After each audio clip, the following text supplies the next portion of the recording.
So this is the shock of my life. You see, these are plumbing PVC pipes, and they tried burning these pipes so they can have access through this hole.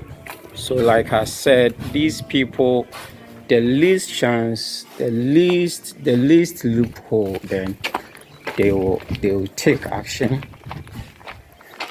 And so before you do electrical wiring, you can do any electrical stuff, but before you do electrical wiring, cables are really expensive. All these places, all these small loopholes, they can make use of it.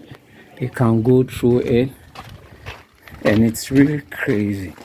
So before, you see, we have cables in this junction box. They tried to break it off so they can cut off those cables in there. You see, it's just crazy.